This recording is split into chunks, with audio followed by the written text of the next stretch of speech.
અને હવે વાત કડીમાં કકડાટની।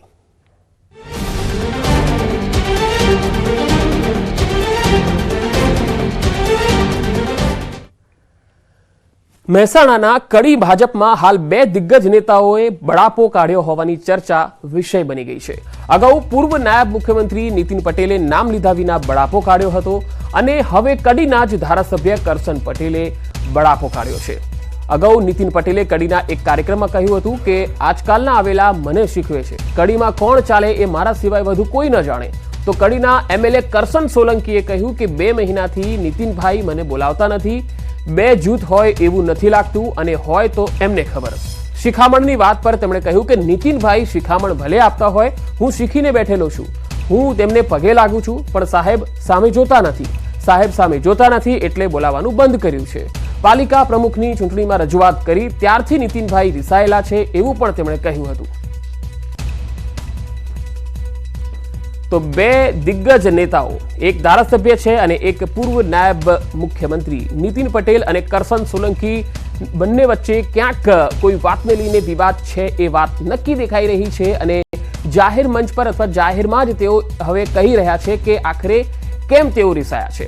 એક તરફ કરશન સોલંકી કહે છે કે નીતિનભાઈએ કશું વિસ્તારમાં આપ્યું નથી, એ તો ભાજપ સરકારે આપ્યું છે, અને બીજી તરફ કરશન સોલંકી કહે છે કે તેઓ મને બોલાવતા નથી એટલે મેં પણ બોલાવવાનું બંધ કર્યું છે।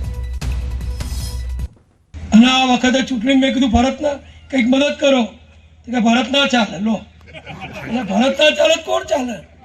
તમે આજકાલના આવેલા, આજકાલના કડીને જાણતા થયેલા, કડીમાં તમને કંઈ ખબર નહીં, એ તમે અમને શીખવણ આપશો? કડીમાં કયો કાર્યકર ક્યાં ચાલે અને કયો કાર્યકર ક્યાં ના ચાલે એની હું અભિમાન નથી કરતો, પણ મારા જેટલી ખબર કોઈને નહીં હોય। કડીમાં તટસ્થતાથી જોવાનું, કોઈ ચમચાગીરી નહીં કરાવવાની, કોઈ પોલસનગીરી નહીં કરાવવાની, કોઈના એને નહીં કરી આપવાના, તટસ્થતાથી કામ કરવાનું। આમાં શીખામાં તો એમને જોવાના નહીં જોવાના, હું તો કઈ શીખામાં હું શીખી બેઠેલો છું બધું। 1985 ભાજપમાં છું ને ભાજપમાં રહેવાનો છું। અને નીતિનભાઈ જે બોલે છે કે મેં કર્યું, મેં એમને શું કર્યું કહો? ભાજપની સરકારે કર્યું છે, જે કર્યું નગરપાલિકામાં એ ભાજપની સરકારે કર્યું છે। અમે તો વિશેષમાં હરીમરીએ છીએ તો હું તો સાહેબને પગે લાગુ છું, બધું કરું છું, પણ સાહેબ આપણે હું ના જોવો અને એમને બોલાવવાના બંધ કરી દીધા છે। સાહેબને તમે નહીં બોલાવી? હું નહીં બોલાવતો,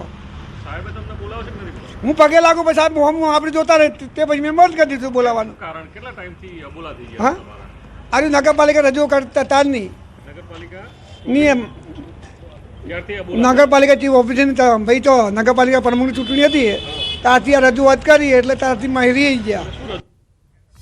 વધુ માહિતી સાથે મહેસાણાથી સંવાદદાતા કેતન પટેલ જોડાયા છે। કેતન, આ મહેસાણાનો જૂથવાદ હવે ક્યાં જઈને અટકશે? ચોક્કસથી પંકજ જણાવી દઉં કે મહેસાણામાં કડીમાં હાલમાં જે જૂથવાદ હોય છે, ભાજપનો જૂથવાદ જોવા મળી રહ્યો છે। ભાજપના બે જૂથ હોય છે તે સામસામે આવ્યા હોય તેવું હાલ દેખાઈ રહ્યું છે। ખાસ કરી અને નીતિન પટેલ દ્વારા જાહેરમાં જે કડી પાલિકાનો જે કાર્યક્રમ હોય તેમાં બળાપો કાઢ્યો હતો। તેમને જણાવ્યું હતું કે કડી મીટિંગમાં મેં કહ્યું હતું કે ભરતને મદદ કરો, અને ત્યારે તેમને કહેવાયું હતું કે ભરત ના ચાલે, ત્યારે આજે બળાપો કાઢ્યો હતો। ત્યારબાદ હવે જે કરશનભાઈ સોલંકી હોય છે તેમનું પણ નિવેદન સામે આવ્યું છે। જે કરશનભાઈ સોલંકી હોય છે તે આ મામલે નિવેદન આપ્યું છે કે નીતિન પટેલ મને બોલાવતા નથી, 2 મહિનાથી નીતિન પટેલ મને બોલાવતા નથી। કડીના ધારાસભ્ય કરશન સોલંકી દ્વારા પણ હવે જે બળાપો હોય છે તે કાઢવામાં આવ્યો છે। જી, આ અંગે કેતન, નીતિનભાઈ સાથે કોઈ વાતચીત થઈ શકી? કરશનભાઈ સાથે કોઈ વાતચીત થઈ શકી છે?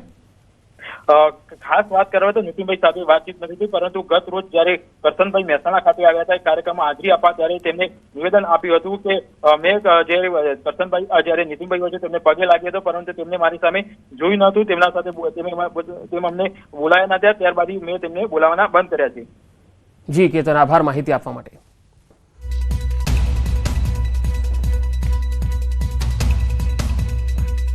અને હવે વાત લોકસભા મહાસંગ્રામની।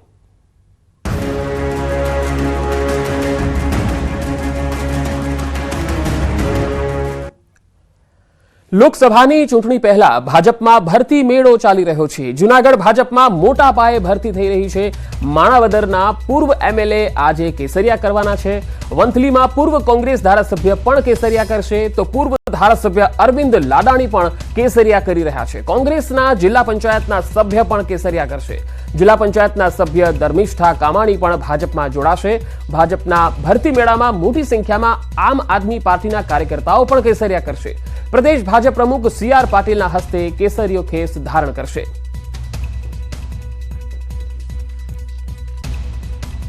વધુ માહિતી સાથે સંવાદદાતા જૂનાગઢથી અતુલ વ્યાસ જોડાયા છે.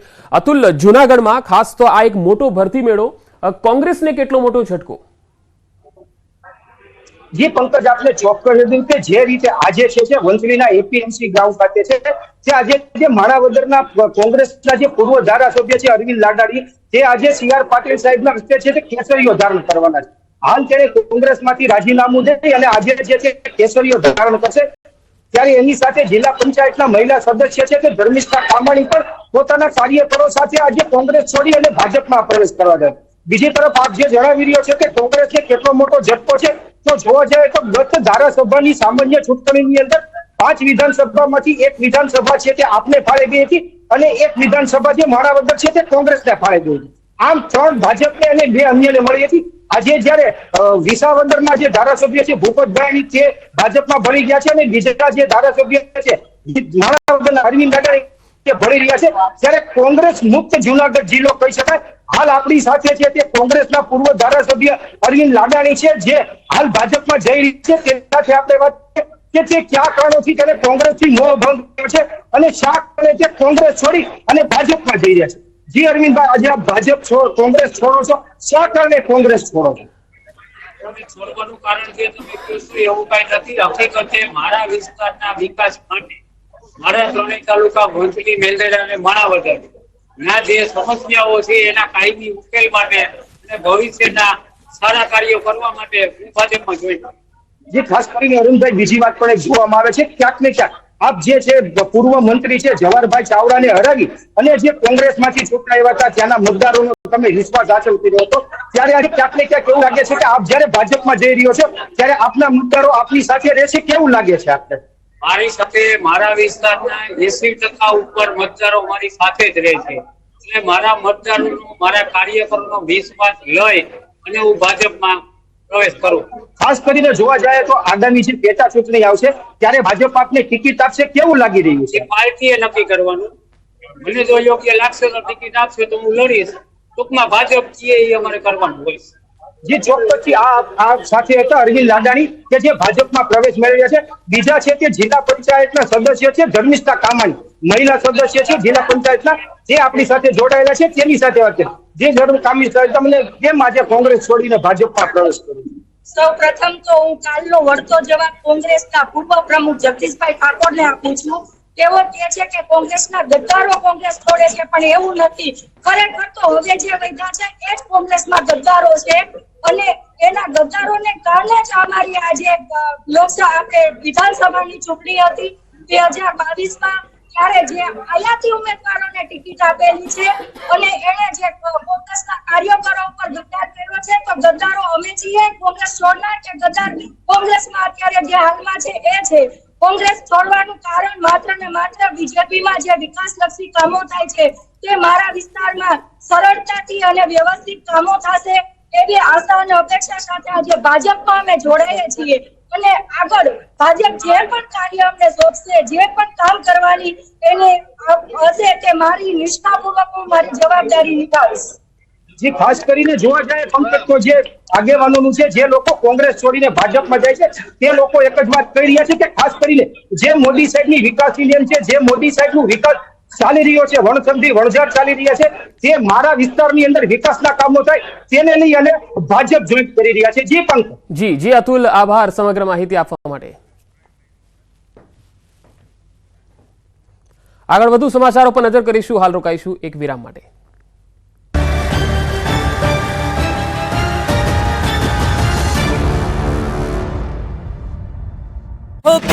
આવેલા ચોરોએ ઘરમાં સપાટો બોલાવ્યો.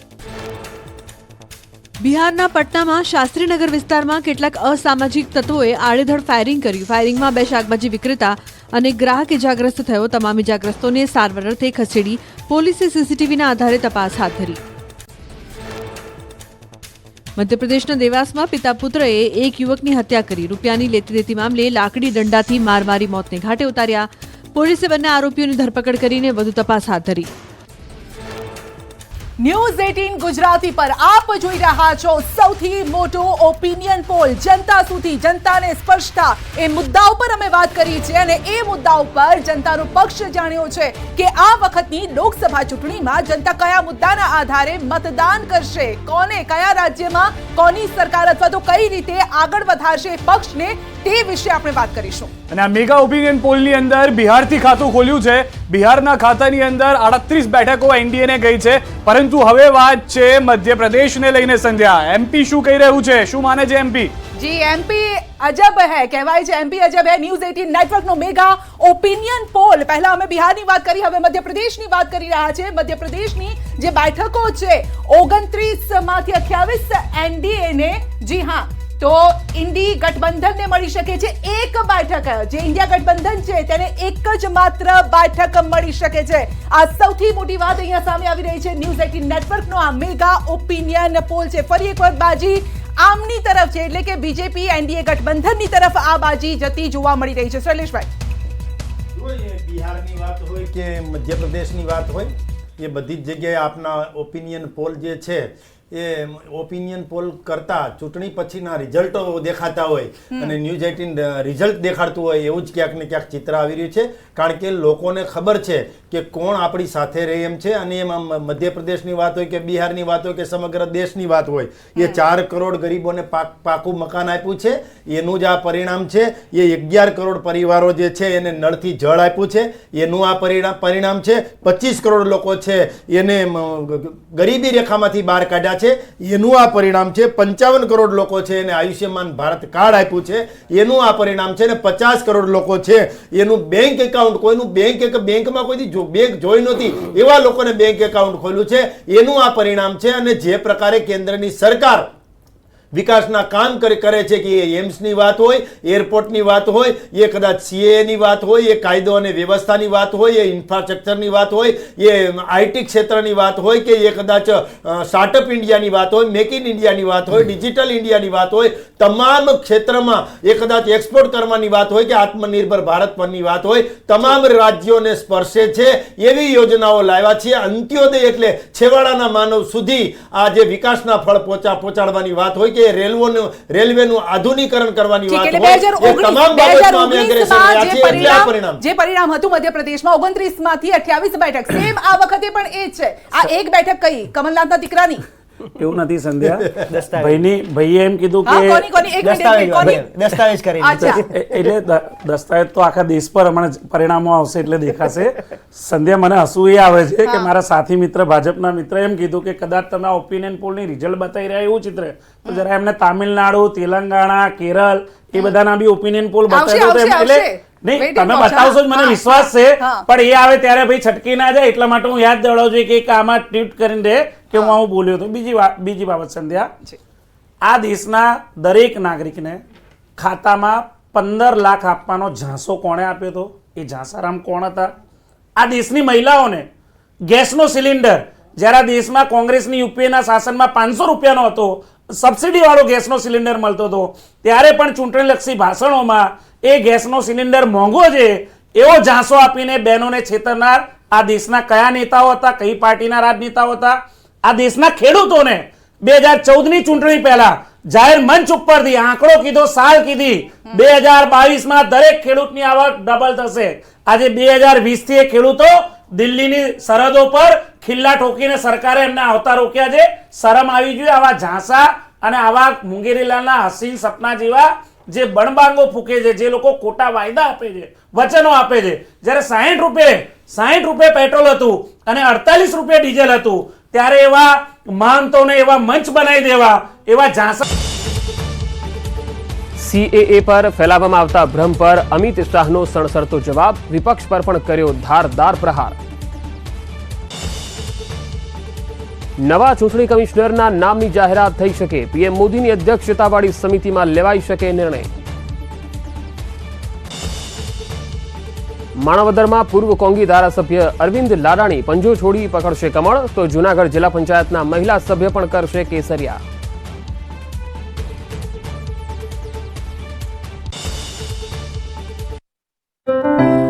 સરકારી ફાયદો આપીને એવા રામદેવ બાબા જેવા બાબાઓને જાહેર મંચ બનાવી દેતા હતા. એ મંચ બનાવનાર અને ફંડ આપનારા લોકો કયા હતા એને આખો દેશ ઓળખી ગયો છે. આજે એ બાબા રામદેવ ક્યાં ખોવાઈ ગયા? આજે માથા પર હાથ રાખીને અમિતભાઈ, જે અમિતભાઈ, જંતર સીટોની મંતર વાત પર- કરો ને. નહીં, હું સીટોની સંધ્યા 29 માંથી નહીં, 28 તો આ હું- તરફ જઈ રહી છે. તમારી પાસે ચૂંટણી શું વાયદા છે? નહીં. તમારી જ્યારે- પાસે શું છે ને કેમ હું નથી એની વાત- આવતું? એ તો વાત કરો સંધ્યા, હું કે કેમ એની ચલો વાત- હવે હું એની એ વાત સવાલ પર કરું છું. આવીએ. હું એના મધ્યપ્રદેશમાં જે સવાલ પૂછવામાં આવ્યો હતો છેલ્લા 5 વર્ષની અંદર તેમની પરિસ્થિતિ શું છે, આર્થિક જે રીતે કેટલી બદલાઈ છે તેને લઈને સવાલ કરવામાં આવ્યો. જનતાએ શું કીધું? કારણ કે 28 બેઠક આપી છે તો જનતાએ જાણવું પડશે.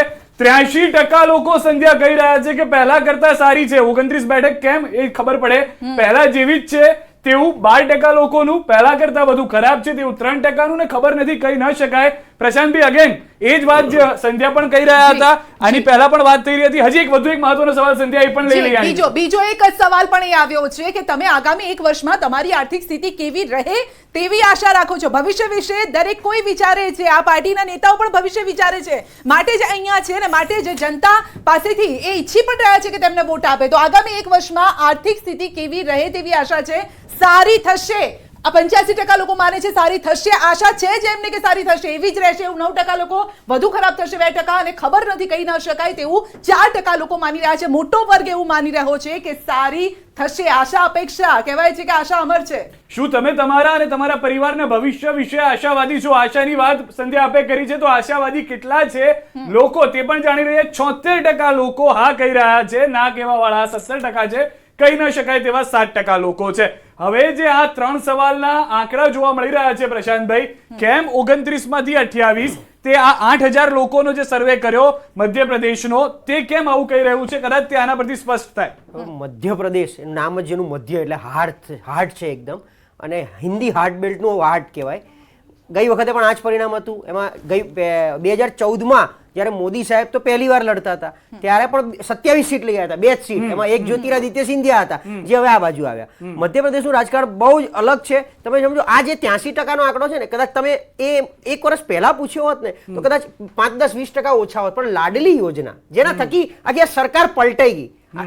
ભલે મામા શિવરાજ મામાનું બહુ જ એમ જેને કે એન્ટી ઇન્કમ્બન્સી પણ કહી શકાય, પણ આપણે બી ચર્ચા કરી હતી એ વખતે મધ્યપ્રદેશમાં સરકાર બને ભાજપની એવી કોઈ ભીતિ આપણને દેખાતી નહોતી. તેમ છતાં બમ્પર વિજય મળ્યો. તો એ કંઈક ગ્રાસરૂટ લેવલની વાતો બહાર આવી. અને હવે તો મામા પોતે લોકસભા લડે છે. કાલે આ જ મામા કદાચ કેબિનેટમાં મંત્રી પદે બેઠા હશે. તો આ બધી પરિસ્થિતિના હિસાબે, અને મેં કીધું હિન્દી હાર્ટબેલ્ટ છે. ગુજરાત, રાજસ્થાન, મધ્યપ્રદેશ, છત્તીસગઢ, હરિયાણા, ઉત્તરાખંડ, હિમાચલ, આ 5-7 રાજ્યો એવા છે કે જે કદાચ પાક્કા પાયે હિન્દુત્વના રંગે રંગાઈને પછી આ વોટમાં એ કન્વર્ટ થતું હોય છે. ઇન્ડિયા ગઠબંધનના મુદ્દા બધા સાચા. મને એવું હતું મધ્યપ્રદેશમાં, કારણ કે કોંગ્રેસે જે રીતે પ્રચાર કર્યો, જે રીતે રાહુલ ગાંધી, પ્રિયંકા ગાંધીએ આરતી કરી હતી ઉજ્જૈનમાં જઈને, અને એ સિવાય એક સોફ્ટ હિન્દુત્વ, એ સિવાય મુદ્દાની વાત કરી હતી. કારણ કે મધ્યપ્રદેશમાં 2 સરકાર જોઈ છેલ્લા 5 વર્ષ રાજ્ય સરકારની દ્રષ્ટિએ. કમલનાથની સરકાર 1.5 વર્ષ જોઈ, ત્યારબાદ મામાની સરકાર. ત્યાં 4 ભાજપ છે. હું દર વખતે કહેતો, ત્યાં 4 પ્રકારનું ભાજપ છે. એક મામાનું ભાજપ, એક રાજાનું ભાજપ એટલે જ્યોતિરાદિત્ય સિંધિયાનું, અને એક નારાજ ભાજપ. એક જ મિનિટ રોકી રહ્યો છું. કેરળને લઈને પણ બ્રેકિંગ